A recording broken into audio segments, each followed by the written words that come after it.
సైన్యములకు అధిపతి యెహోవాను నేను నా చిత్తానుసారంగా నీ అతిక్రమాలు క్షమిస్తున్నాను, ఇకను వాటిని జ్ఞాపకము చేసుకొనను అన్నాడు.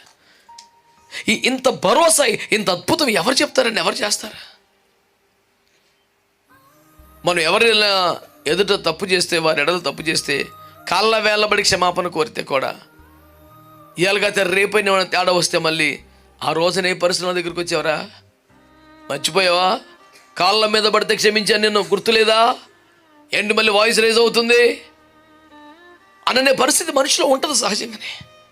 కానీ యేసు ప్రభు దగ్గర ఒక భయంకర నరకత్య చేసినాడు, వ్యభిచారం చేసినాడు, నిజమైన పశ్చాత్తపడి మారు మనసు పొంది పాప జీవితాన్ని వదిలిపెట్టి ఇక మీద దేవుని కొరకు, దేవునికి ఇష్టమైన వాడికి బ్రతకాలని సమర్పణతో కానీ కాళ్ళ మీద పడి క్షమాపణ కోరితే సర్లే క్షమించాను పో అంటే రేపు పొద్దున వచ్చి నిన్న ప్రభు మరి ఆ వ్యభిచారం కేసులో నీ కాళ్ళ మీదకి వచ్చానంటే ఏమన్నా?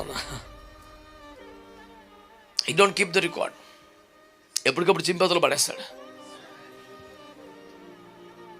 మనుషులు అలా చేయలేరు.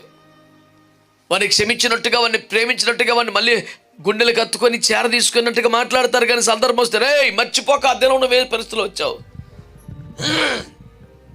నువ్వు క్షమాపణ కోరుతూ చెప్పిన మెసేజ్లు నా దగ్గర ఉన్నాయి, బయట పెట్టమంటావా?